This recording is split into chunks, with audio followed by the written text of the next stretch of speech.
चूंकि गोष्ठी का प्रारूप है, इसीलिए कोई भी भूमिका के बिना सीधा विषय पर आते हैं। एक संक्षेप में एक बात कहना चाहूंगा।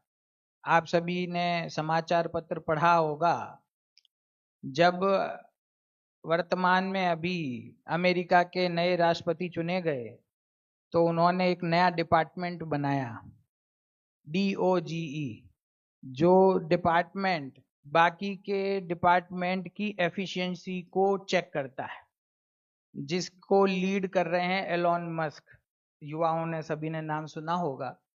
तो जैसे ही वे सत्ता में आए, उन्होंने सबसे पहले सारे फेडरेशन के डिपार्टमेंट, फेडरल डिपार्टमेंट, सरकारी डिपार्टमेंट में एक सूचना भेजी।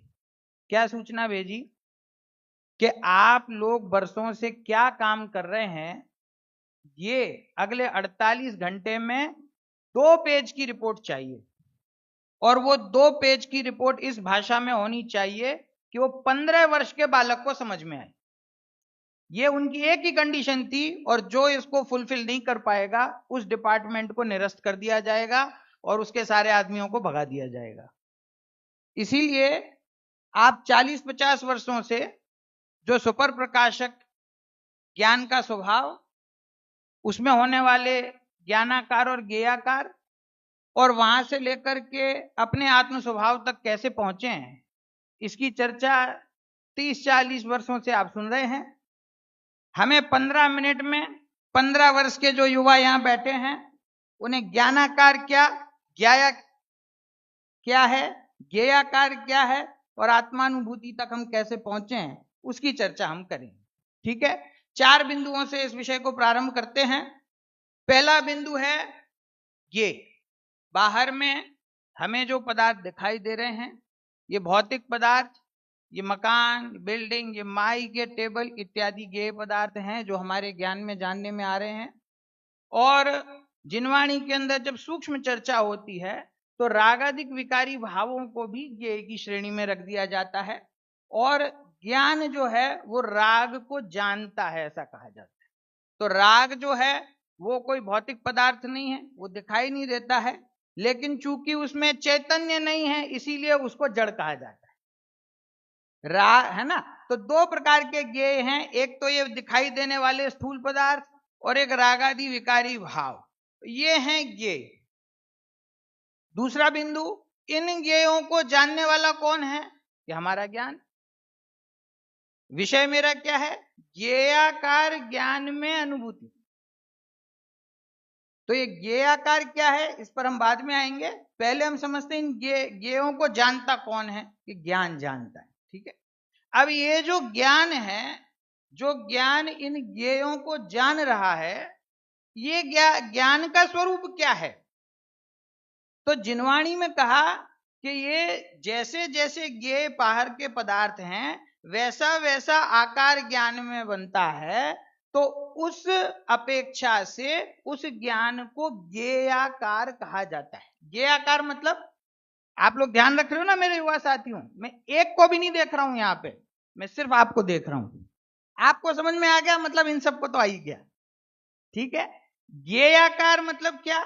ज्ञेय का आकार। संधि विच्छेद क्या है? ज्ञेय का आकार, है ना। जैसा ज्ञेय का आकार है वैसा हमारे ज्ञान में आकार बनता है। तो ज्ञेय की अपेक्षा से देखने पर उस ज्ञान को क्या कहते हैं? ज्ञेय आकार। और अब हम कुर्सी बदल लेते हैं, ज्ञेयों की कुर्सी से उठ के अपने आत्मा की कुर्सी में आ जाते हैं। तो ये जो ज्ञान है जिसमें ज्ञेयों का आकार बना, ये आकार वास्तव में बना किससे?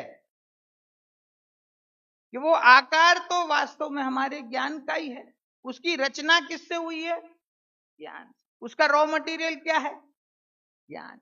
तो ज्ञान में चाहे ज्ञायक जानने में आए और ज्ञान में चाहे ज्ञेय जानने में आए, पहले ये निर्णय करो कि ज्ञान 2 प्रकार का है कि ज्ञान 1 प्रकार का है?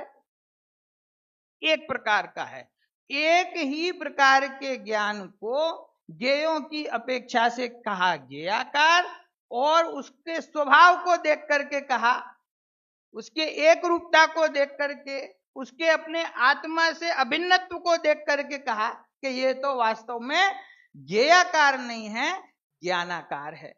अब जब कहते हैं कि ज्ञान ज्ञानाकार है, तो किसी को ऐसा लगता है कि ज्ञेयाकार पने का निषेध कर रहे हैं। समझ में? तो वास्तव में ये निषेध नहीं है, ये तो उस ज्ञान के स्वरूप को समझने की कला है। मैं स्मरण किए बिना नहीं रहूंगा। आदरणीय राजकुमार पंडित जी साहब, ज्ञानचंद जी विदिशा वालों के पंडित जी साहब के जमाई, मैं आपकी उम्र का था तब मैंने उनसे सुपर प्रकाशक समझा था राजकोट में, और एक उदाहरण से वो पूरा मेरे गले में उतर गया, आपके भी उतर जाना चाहिए, कि जब संक्रांति का समय होता है तो एक खिलौने बनाए जाते हैं शक्कर के, अनेक प्रकार के आकार बनाए जाते हैं बच्चों को लुभाने के लिए। वो शक्कर का मोटरसाइकिल बन सकती है, वो शक्कर का कोई जानवर का आकार दे देते हैं, कभी कोई आकार दे देते हैं, है ना। तो बालक दुकान पे गया हुआ है खरीदने के लिए शक्कर का खिलौना, अंत में तो खाना ही है। बोले क्या चाहिए बेटा? कि पापा ये मोटरसाइकिल चाहिए।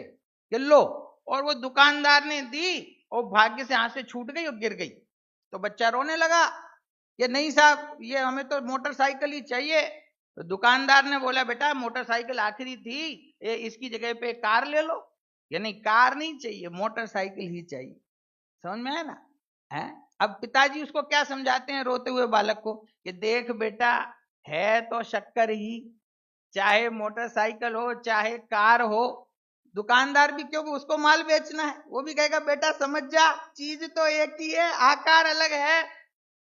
लेकिन बेटा कहता है कि नहीं, मुझे तो मोटरसाइकिल चाहिए, है ना। अब प्रश्न ये है कि मोटरसाइकिल मोटरसाइकिल है कि शक्कर है, और कार कार है कि शक्कर है, और क्या वह मोटरसाइकिल किसी भी अपेक्षा से मोटरसाइकिल नहीं है? यदि वो किसी भी अपेक्षा से मोटरसाइकिल नहीं होती तो बच्चा रोता क्यों है? और यदि वो मोटरसाइकिल है तो फिर वो पिताजी और दुकानदार वो क्यों नहीं रोते? उनको शक्कर दिखती है और बच्चे को मोटरसाइकिल दिखती है। समझ में आया ना? इतना ही ज्ञानाकार और ज्ञेयाकार है। हमको मोटरसाइकिल और कार दिख रही है और ज्ञानियों को शक्कर दिख रही है। हमें लग रहा है कि हमारा जो ज्ञान है उसमें जो ज्ञेय झलके, इनका आकार बना, इनको हमने जाना, तो ज्ञान ने पर्यवेक्षक को जाना। और ज्ञानी स्वभाव को देखकर कहते हैं कि बेटा तुम्हें जो लगता है कि ज्ञेयों के आकार तुम्हारे ज्ञान में बनते हैं, ये वास्तव में ज्ञेय के आकार नहीं है, ये तो ज्ञान ही है। तो अज्ञानी कहता है कि नहीं साहब, आप ये ज्ञेयाकार का निषेध कर रहे हो। कि हम कहाँ निषेध कर रहे हैं? ये जो ज्ञेयाकार तुम्हें भाषित होता है, ये ज्ञेयाकार वास्तव में ज्ञानाकार ही है, ये ज्ञेयाकार है ही नहीं। और जो ज्ञानाकार है वो ज्ञान ही है, और जो ज्ञान है वह आत्मा ही है। ये चार बिंदुओं में बाहर के ज्ञेय से अंदर तक हम जा सकते हैं। देखिए बाबूजी का जो प्रकरण है, ज्ञेयाकार ज्ञान में अनुभूति की पद्धति, चर्चा क्रमांक 9 है और प्रश्न क्रमांक 196 है। पहला पैराग्राफ बहुत महत्वपूर्ण है, इसलिए वो मैं पढ़ूंगा और फिर 2-3 अंश और पढ़ूंगा, जितना सीमित समय मिला है उसमें। आपके सामने हो तो बहुत अच्छा है। 196 प्रश्न है, चर्चा नंबर 9। मुमुक्षु, पहला प्रश्न जो हम सभी का प्रश्न है वही प्रश्न है। प्रश्न है कि ज्ञान में जब ज्ञेय का प्रतिबिंब झलकता है तब ज्ञान में वैसा ही अनुभव होता है। उस समय आत्मा की अनुभूति कैसे करनी चाहिए? हम सबकी परेशानी क्या है कि हमारे ज्ञान में हमेशा ये ज्ञेय पदार्थ ही झलकते रहते हैं और हमारा उपयोग निरंतर बाहर रहता है। अब यहां से खिसक के अपने आत्मा तक हम कैसे पहुंचे? कोई भी प्रकरण में स्वाध्याय में लेता हूं, चर्चा हम करते हैं, सबसे ऊर्ध्व क्या होना चाहिए कि हमें हमारे स्वभाव की प्राप्ति कैसे हो। इस बात को ऊर्ध्व रख के बाकी सारी चर्चा करना चाहिए, नहीं तो सारी चर्चा व्यर्थ है। तो प्रश्न क्या है, ये सुपर प्रकाशक की आप सबने सुना होगा वर्षों से, ये चर्चा इतनी प्रसिद्ध और चर्चित क्यों है? इसका कारण क्या है? इसका कारण यही है कि जब परद्रव्य से हटकर मैं अपने स्वभाव की ओर आगे बढ़ने का प्रयत्न करता हूं तो मुझे मेरे ज्ञान में अनेक ज्ञेयाकार दिखाई देते हैं और उसकी वजह से मेरा उपयोग अपने स्वरूप में स्थिर नहीं हो पाता। तो अब इसको कैसे स्थिर करें, यही तो परेशानी है। कैसे उसको स्थिर करें कि देखो, उपयोग अस्थिर इसलिए है क्योंकि तुम अनेक प्रकार के ज्ञेयाकारों को देख रहे हो। यदि तुम्हें यह बात समझ में आ जाए कि ये जो अनेक प्रकार के ज्ञेयाकार हैं, ये अनेक प्रकार हैं ही नहीं, ये तो एक अखंड अभेद ज्ञानाकार है, ये बात समझ में आएगी तो भेद से दृष्टि हटेगी, परद्रव्य से दृष्टि हटेगी, ज्ञेय से दृष्टि हटेगी और अपने ज्ञान स्वभाव पे आएगी। अभी कहानी पूरी नहीं होती। जब ज्ञान स्वभाव पे दृष्टि आएगी तो कहते हैं कि जो ज्ञान है ये किसका है? ये ज्ञान है, ये कौन है? कि ये जो ज्ञान है ये ही मैं हूं। वो उस ज्ञान में, वो ज्ञान जिससे अभेद है ऐसा अपना आत्मा, ऐसा अपना ज्ञायक, वो ज्ञायक का आकार जब ज्ञान में तुम्हें दिखाई देने लग जाएगा तो सारी तुम्हारी जो आकुलता है, जो सारा तुम्हारा विकार है, सारी चिंता है, वो मिट जाएगी। देखिए क्या उत्तर दिया बाबूजी ने, ज्ञान में ज्ञेय का प्रतिबिंब झलकता है, ये बात कही जाती है, ऐसा है नहीं। ज्ञान में ज्ञेय का प्रतिबिंब झलकता है, ये बात कही जाती है, ये व्यवहार है, ये निश्चय नहीं है। क्यों? अब देखो कितना कठिन लगेगा आपको, क्योंकि ज्ञेय का कोई प्रतिबिंब ज्ञान में नहीं आता। ये मेरे शब्द नहीं है, बाबूजी कह रहे हैं। यहां पे मेरा भाव हो रहा है, आदरणीय अभय जी भाई साहब बैठे होंगे, उन्होंने कहा था सुबह प्रवचन में कि मैंने पूज्य शब्द हटा दिया साहित्य की मर्यादा को देखते हुए। मैं लगाना चाहता हूं एक बात, पूज्य बाबूजी कह रहे हैं कि ज्ञेय का कोई प्रतिबिंब ज्ञान में नहीं आता, ये ज्ञेय का प्रतिबिंब ज्ञान में आता है, ये कहना व्यवहार है। देखिए आगे बढ़िए, प्रतिबिंब अर्थात जो प्रतिभास है, प्रतिबिंब माने प्रतिभास, जो प्रतिभास है वो ज्ञान ही है और वो ज्ञानाकार है। अब देखो जादू जो आज तक हम नहीं समझ पाए वो अगली लाइन में है, ज्ञान ने स्वयं निरपेक्ष भाव से ज्ञेय से अत्यंत निरपेक्ष रहकर उसकी रचना अपनी सामर्थ्य से की है। क्या हुआ? ज्ञेयों के आकार जैसी जो रचना है जो हमारे ज्ञान में हुई, वो ज्ञान की रचना इसीलिए नहीं है क्योंकि सामने उस प्रकार का ज्ञेय मौजूद है। गुरुदेव के प्रसिद्ध वाक्य हैं, ज्ञेय से ज्ञान होता है ऐसा नहीं है। गुजराती में बोलूं, ज्ञेयથી ज्ञान થાય છે એમ નથી, જ્ઞેયનું જ્ઞાન થાય છે એમ નથી। ये ज्ञेय से ज्ञान नहीं होता, ज्ञेय है इसलिए ज्ञान नहीं होता। ज्ञेय का जैसा आकार है, यदि उसके कारण से ज्ञान का वैसा आकार मानोगे तो एक, आप लोगों ने किसी ने सुना हो ना सुना हो, एक न्याय का विषय है जिसमें बौद्ध मती से चर्चा होती है, आदरणीय राकेश जी भाई साहब विराजमान हैं, तदुत्पत्ति और तदाकार का नियम है विपिन जी। यदि कोई ऐसा मानता है कि जैसा ज्ञेय है वैसा ज्ञान होता है, जैसा ज्ञेय का आकार है वैसा ज्ञान का आकार होता है और ज्ञेय से ज्ञान उपजता है, तो भैया वो बौद्ध मती है। ये बौद्ध मत का सिद्धांत है, तदाकार और तदुत्पत्ति। हमारे यहां तो ज्ञान को स्वतंत्र कहा है, ज्ञान में वैसा आकार बने उसके लिए ज्ञेय की आवश्यकता नहीं है। तो फिर ज्ञान में वो आकार बना कैसे?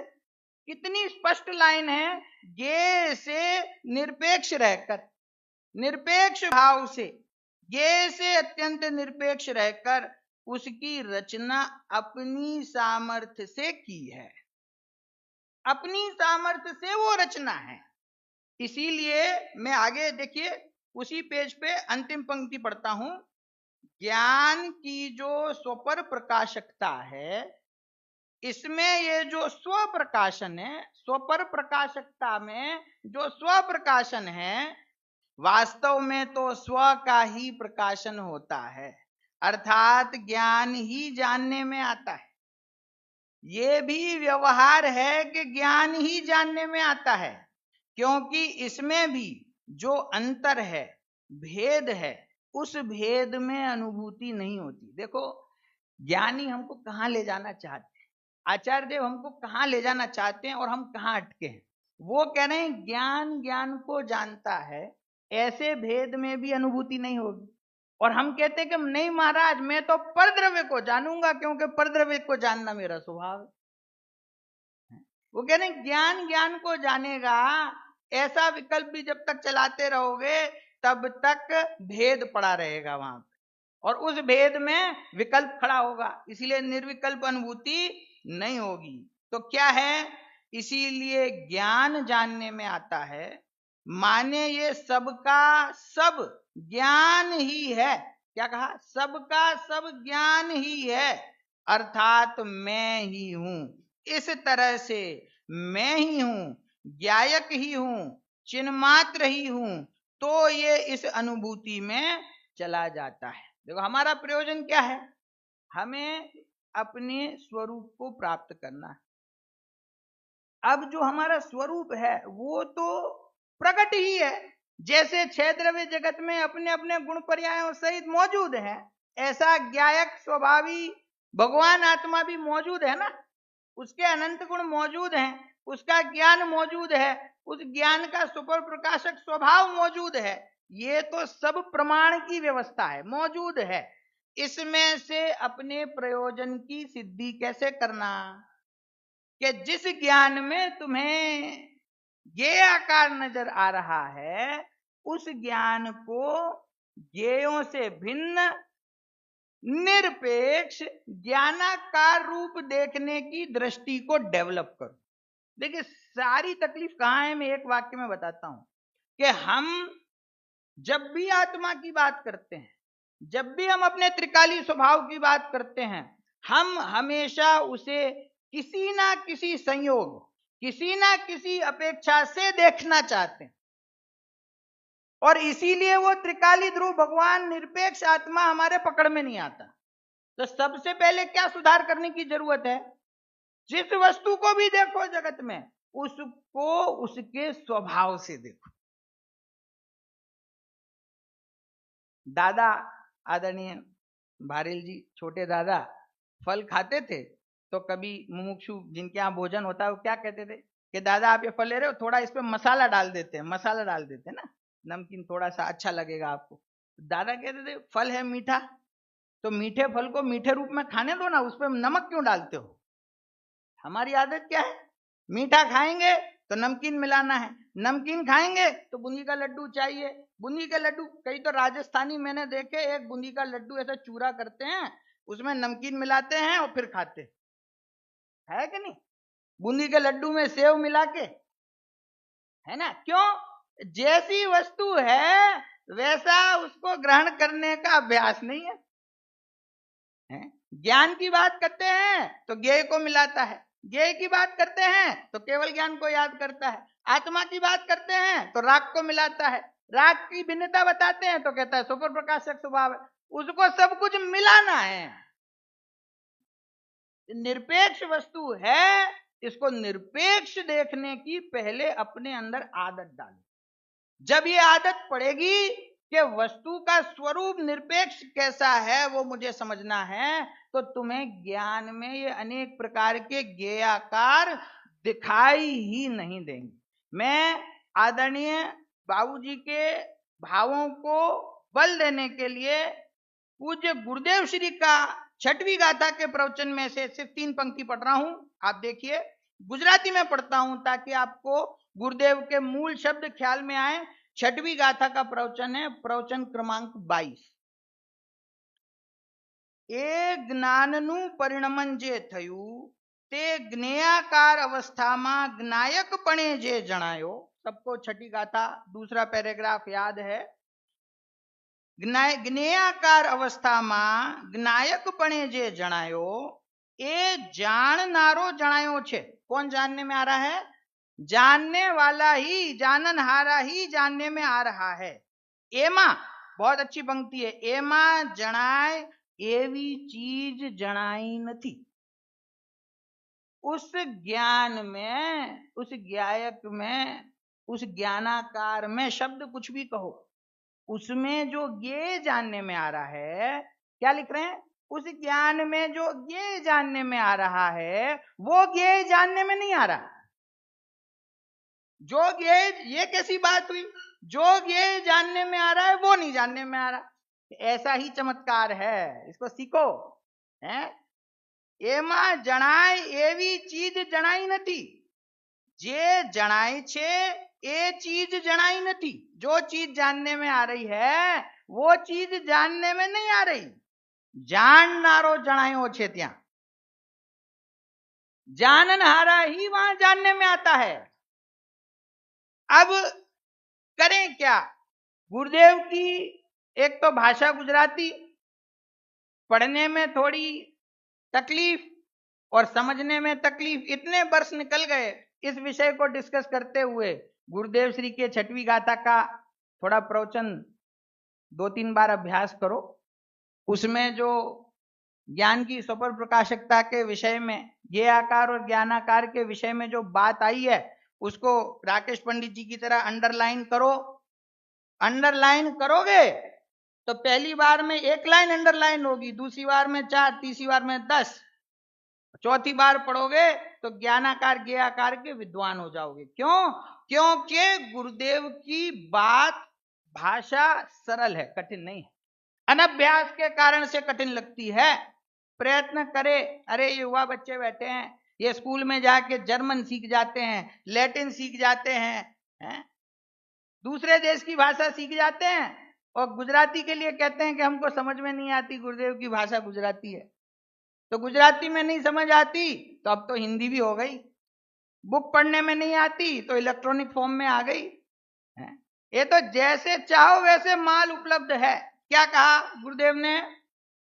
ये ज्ञान में जो ये वस्तु जानने में आती है वो जानने में नहीं आती, ज्ञान वहां पर जानने में आता है। तो इस प्रकार से विषय विस्तृत है, लेकिन इसका जो सार है, मैं 2 पंक्ति 3 पंक्ति में सार कहूंगा। बाहर ज्ञेय है, ज्ञेयों जैसा आकार ज्ञान में है, उसे ज्ञेयों की अपेक्षा से ज्ञेयाकार कहते हैं। उसी ज्ञेयाकार में जो सामान्य है, उस ज्ञान के एक आकार को देखोगे तो ज्ञेय के आकार गायब हो जाएंगे और अकेला ज्ञान दिखाई देगा। और उस ज्ञान में अपने आत्मा को देखोगे तो ज्ञान और आत्मा ऐसा भेद भी गायब हो जाएगा। अकेला मैं चैतन्य त्रिकाली ध्रुव भगवान आत्मा हूं, वहां स्थिरता होगी और सारे भेद जो हैं वो दृष्टि में से गौण हो जाएंगे। तो इस प्रकार ज्ञेयाकार ज्ञान में से ही अनुभूति का मार्ग है। यदि ज्ञेयाकार ज्ञान में से अनुभूति का मार्ग नहीं होता तो जगत में कोई भी व्यक्ति अनुभूति प्राप्ति नहीं कर पाता। क्योंकि ज्ञेयाकार वो ज्ञेयाकार नहीं है, वो ज्ञानाकार है। जो ज्ञानाकार है वो ज्ञान है और जो ज्ञान है वो आत्मा है। तो इतनी हमको समझ में आए तो पूरा जगत जाए भाड़ में। गुजराती में एक कहावत है, एक को राम ने एक कोर गाम, है कि रामचंद्र जी जा रहे हैं वनवास में, बोलो तुम्हें किसका साथ करना है? तो लक्ष्मण ने बोला मैं तो राम के साथ जाऊंगा। बोले पूरा गांव आपको रोक रहा है, राम के बिना ये राज्य कौन चलाएगा, आप चला लो, हमें तो राम चाहिए। समझा? आपको क्या चाहिए भैया? एक तरफ आत्मा है और एक तरफ ये अनंतानंत ये रूप पूरा ये जगत है, बोलो क्या चाहिए? जगत की चिंता बहुत है कि जगत को कौन जानेगा, ये स्वपर प्रकाशक का क्या होगा। अरे स्वपर प्रकाशक में पहला शब्द स्व है। आज तक चिंता हुई कि आचार्य देव आप कहते हो ज्ञान स्वपर प्रकाशक है, स्वपर प्रकाशक है, स्व तो जानने में ही नहीं आता। आप कहते हो स्वपर प्रकाशक है, ये स्व कहां मिलेगा? इसकी चिंता तो नहीं होती। चिंता किसकी होती है? सपर प्रकाशक है तो पर को तो मैं जान के ही रहूंगा, क्योंकि ये तो मेरा स्वभाव है। तो भैया सपर प्रकाशक स्वभाव की आड़ में परद्रव्य को जानने की जो लालसा पड़ी है, जो रुचि पड़ी है, उसका पोषण मत करो, क्योंकि अनादिकाल से तो वो किया है, उसका कोई लाभ नहीं मिला। अब एक बार ज्ञानी की आज्ञा मान के 6 महीने के लिए ये अभ्यास करो कि मेरे ज्ञान में कोई ज्ञेय नहीं है, मेरे ज्ञान में तो मैं ही हूं, जो ज्ञान है सो ज्ञायक है, ज्ञायक है सो ज्ञान है, कोई भेद जब ज्ञान और ज्ञेय का भी नहीं है तो ज्ञान और ज्ञायक का भी भेद नहीं है, तो ज्ञेयों का भेद मेरे अंदर कैसे प्रवेश कर सकता है।